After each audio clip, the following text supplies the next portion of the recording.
కాంగ్రెస్ పార్టీలో కొనసాగే పరిస్థితి లేదు. 4 దశాబ్దాల అనుబంధం తెంచుకోవడం నాకు బాధాకరమే. ప్రెస్ మీట్లో మాజీ మంత్రి జీవన్ రెడ్డి వెల్లడి. 25న అభిమానులు శ్రేయోభిలాషులతో సమావేశం. కాంగ్రెస్ పార్టీ సభ్యత్వానికి రాజీనామా చేయబోయే విషయాన్ని వెల్లడిస్తానంటున్న జీవన్ రెడ్డి.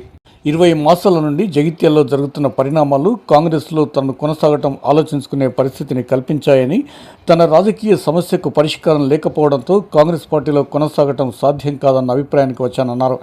4 దశాబ్దాల అనుబంధం తెంచుకోవడం బాధాకరమే. నాకు జరిగిన అన్యాయానికి ముఖ్యమంత్రి రేవంత్ రెడ్డి కూడా బాధ్యుడేనని మాజీ మంత్రి జీవన్ రెడ్డి స్పష్టం చేశారు.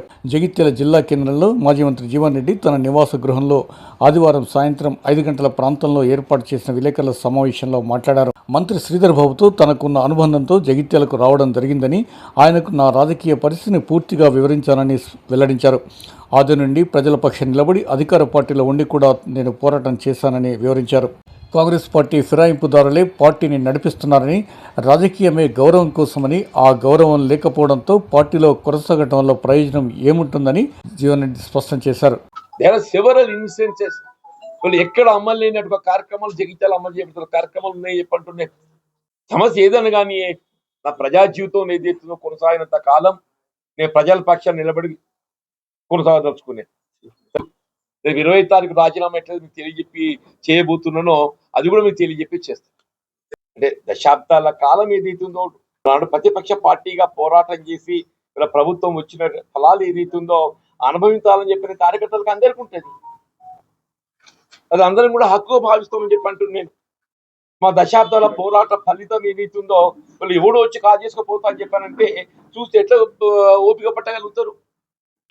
ఇప్పుడు ఈ 20 మాసాలకు వెళ్ళేది ఇస్తుందో ఈ 10 నియోజకవర్గాల ఆధిపత్యం ఎవరు నడుస్తుంది? పార్టీ ఫిరాయింపుదారులు నడుస్తుందా?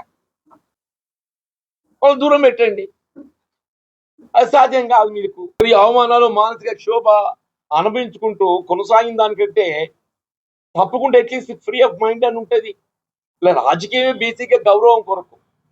మన గౌరవం పొందలేనప్పుడు ఏదైతుందో పార్టీలు కొనసాగటం లోపల అర్థం ఏముంటుంది?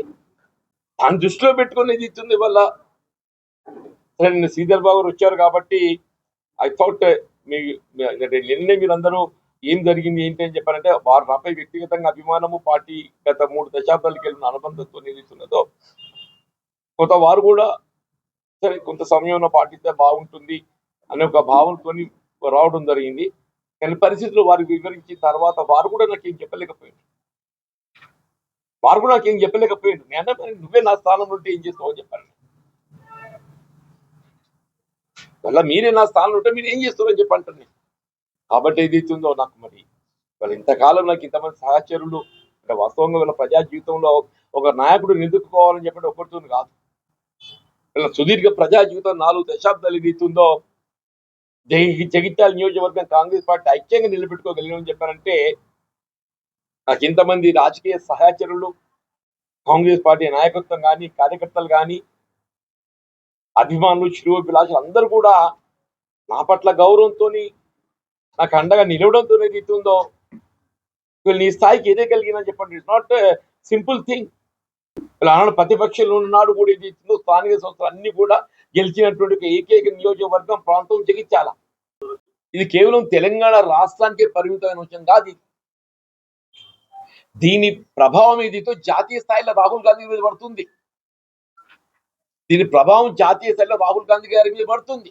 రాహుల్ గాంధీ గారు ఏదైతుందో 5 న్యాయ్ అందరినీ రాజకీయ పార్టీలు వేరు వల్ల రాహుల్ గాంధీ గారి యొక్క నాయకత్వంలో కాంగ్రెస్ పార్టీ వేరే చెప్పండి.